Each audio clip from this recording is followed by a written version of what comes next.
The Castle and the Scroll, Part 5.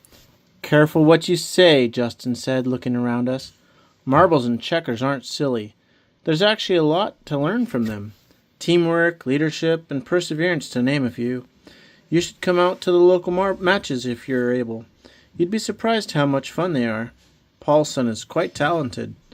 One could even say that the great king gave him the skill of marbles so that he could bring glory to the great king through the game. Justin continued to ramble on. For the most part, I tuned him out, concluding that marbles and checkers must be much more interesting and important than I had ever considered. Justin and I parted ways, and my thoughts turned to the day's events with Mary. Here was a woman who had no one and was on her own, but the castle came to her rescue. This was the kind of life I wanted to live. I was now part of something big, something that could make a real difference in people's lives. Mary would hopefully be joining the castle soon, and her children would experience the quality of life that only the castle could bring. As I approached my home, I noticed a small box on the ground in front of my front door. I picked it up and deciphered my name written upon it. Looking around cautiously, I opened the box. Almost immediately, I recognized what was inside. It can't be, I said to myself. Chapter 8. It was a scroll. Somehow, even though I had never held one or looked within it, I knew it was a copy of the scroll of the great king. I had planned on saving up for one, for they were extremely expensive. But now I had one. I wondered who gave it to me. I didn't think it was Justin, because he would have given it to me in person. I really don't know anyone else. Who would give me a scroll? After thinking for some time, I guessed that some wealthy and loving individual from the castle had bought it for me. That evening I spent many hours reading. I started at the beginning, but then skipped around to other parts. Just before I went to bed, I came upon a verse that said, "Every warrior is given a special ability for the common good of the army." This idea fascinated me, and I wondered what it meant. What was my special ability? How could I discover it? Early the next morning I found Justin and asked him about it. "This is what makes the army of the great kings so successful," he explained. "We each have a gifting from above, and it works together with other people's abilities to destroy our enemy." "But how do you discover your ability?" I asked. "We should be able to discover yours this coming King's Day," he assured me. "What is your ability?" I asked. "Getting people to come to the castle," he said with a grin. "You are the 7th person that I've convinced to join the army of the great king." "That's incredible," I said. "But how did you know what your ability was?" "There's a man at the castle that helps people discover their ability. Don't worry, my friend. Be patient. It'll be King's Day before you know it." King's Day eventually arrived, and with it my overwhelming desire to discover my ability. Everything about the castle was as wonderful as before. Captain David delivered a powerful word of courage, and the army of the great king pledged their undying allegiance, and we all heard the words of the scroll. Immediately after the service, Justin introduced me to a middle-aged man named Eric. "This is Caleb, and he has just recently chosen to serve the great king," Justin said. In his scroll reading, he discovered that every warrior has an ability, and he desires to identify his. Eric smiled. "How wonderful," he said. "Come right with me, my dear friend and brother. Let us sit down around this table and visit." I followed him to a small table on the side of the entrance hall. Justin said farewell and went on about his business. Eric made sure that I was comfortable and then continued. "This is what I love about the castle. Everyone has a part to play. None of us are indispensable. I was just remarking, in fact, to our Captain David this very morning that I love seeing people working within their unique position, as I call it. This is the joy of my own ability. Oh, what a privilege. Now, my good soldier, I have here a list of many of the main abilities that are here in the castle. Look over it and let me know if anything stands out to you." I picked up the parchment he had laid before me and began to read. It was a list of about 20 things. 3 of them, which immediately caught my eye, were attendants, curators, and instructors. I asked him about these. Oops. Oh, yes, he said with delight. These are some of our more popular abilities. The attendants, as I'm sure you notice every King's Day, are the men and women who help the service flow smoothly. Such people are essential, for without them, we wouldn't be able to glean every word from their lips of our captain, and without his words, we will not have the necessary training to slay dragons, and so on and so forth. This might be a very good fit for you, but we must take our time and not be hasty. Regarding the ability of curator, this is also something that we must not take for granted. Look about you, my young man, he said. I quickly glanced around us at the beautiful polished stone and marble, along with the stained glass. And then I looked back at Eric, who was smiling with satisfaction at my apparent appreciation for all I saw. It is beautiful, is it not? He asked, and continued before I could answer. If the castle and the grounds about it, mind you, are not attractive, well maintained and beautiful, how can we expect people to be excited about being here? After all, we are servants of the great king, and this is his castle. What kind of servants would we be if we didn't preserve his castle and keep it in the most perfect state of being? The curators, therefore, are those who are responsible for the upkeep of all you see here. I nodded with understanding. Now, he said, regarding the ability of instructor, I'm not sure this would be in line with your path, at least not yet, for the instructor is the one who teaches us about the great king and his scroll.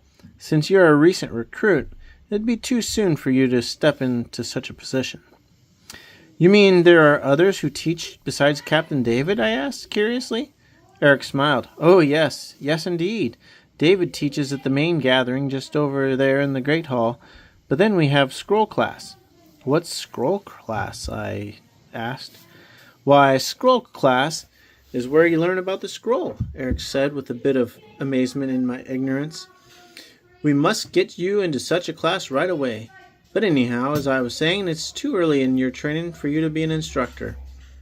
He then paused, and his eyebrows raised as if an idea had come to him. Wait a minute, he said with a smile, as he looked off into the distance. I have an idea that I think is from the great king himself. He then looked back at me. How old are you? I'm almost 20, I answered. Ha! He said enthusiastically. That's it! Have you heard of our Youngling Guild? Youngling Guild, I repeated.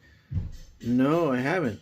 Well, our Youngling Guild is where we train, obviously, our younglings. Since you are a novice to the army, you are in no place to instruct an adult. However, you are in the perfect position to train a youngling. I am, I said, unsure of how I, a novice, could be able to instruct anyone. Absolutely, the man assured me. These younglings are so important to us, so important. After all, they are our future. The issue is that it is so hard for us middle-aged people to speak to them in a way that gets them excited about the great king. This is why we need someone who is young, but still an adult, if you follow my thinking. Yes, you, my dear Caleb, would be perfect for the job. You love the great king, and yet you are so nearly plucked from the enemy's camp that you can understand and relate to much of the difficulties and temptations that the younglings face.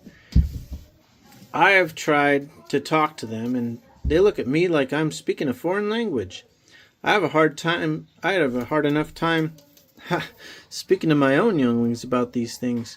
You, however, will be able to make the truths of the great king relative and exciting, seeing that you speak the correct lingo and are young and attractive. Well, what do you think? At this point, I was very unsure what to think. I didn't understand much of what the man was saying, and yet I did want to be a special part of the great king's army. And it seemed to me, as I sat there thinking about it, that this was something that most of the army was unable to do since they were older. This was a chance for me to impact the future of the army, seeing as these younglings would be real warriors in a few years, And who knows, maybe one of them would be a future captain. As I thought it out, I felt more and more excited about the opportunity. I then agreed to the ability, not sure of what it entailed. It turned out that the younglings met twice a week, first on King's Day during the main meeting and the adult scroll classes, and then again every Wednesday evening. Seeing as I was a novice, Eric recommended that I serve at the Wednesday meetings, upon which only younglings met. Then I could still be taught by attending the main meeting and the scroll class every King's Day. I heartily agreed and was excited to use my ability to serve the great king. In the months to come, things only got better. I went to the castle every King's Day, and I always took my sword with me. I knew that I also needed to become proficient in the bow, but for some reason my heart was drawn more to the sword, just as it had been in my childhood. Every King's Day, Captain David had amazing words to share, and very often he would open the scroll. I always felt like his words were spoken directly to me. They always seemed to apply to my life and my need to improve in warfare. Captain David seemed to know everything about the great king, combat with dragons, and warfare. I quickly decided that I would also master these topics. I always took notes on the messages and reviewed them as often as possible. I also enrolled in scroll class, which took place every King's Day, just after the main castle meeting. This was more of what I was looking for, training and instruction. We took the scroll, studied it, and became more proficient warriors. Justin and I continued to grow closer as friends, and my love for the great king's sword. My favorite scroll classes I had taken over those first few months were the following: the history of the sword, how to fletch an arrow, offensive and defensive stances for modern times, and improving your aim. I also learned that the language that the great king had written the scroll in was different than our modern language, and so I also learned some of the original words he had spoken. The word sword was Ethel. The shield was Bran. Dragons were called Dakel. Things were becoming clearer. I was also learning more about the enemy, not only the dragons, but the dragon breeders as well. They were wicked men, who in the secrets of the shadows, upon the edges of the forest, would harvest dragon eggs. The local law didn't oppose them, since dragons never exited the forest. But as far as the castle and the scroll were concerned, they were enemies. I asked Justin what that meant. "Do we fight the dragon breeders with the sword?" I asked. "No," he replied. "The scroll is clear that our battle isn't against people, but against dragons. We don't fight the dragon breeders, but we try to open their eyes to the truth. They are in allegiance with the great dragon, and will therefore never experience the eternal kingdom of the great king." "Why would they even want to breed dragons in the first place?" I asked him. "Dragons are beautiful and mysterious," he explained. "They have the ability to draw you close to them and bring you pleasure, but they will eventually destroy you." I knew that reality too well, for I had never forgotten the black dragon that lured Lily and I into the forest when we were children. One day when Justin and I were leaving the castle, I noticed the same elderly man I had seen many times before, hooded, with a long beard, within the edges of the forest. Even though the distance was long, I felt as if our eyes met.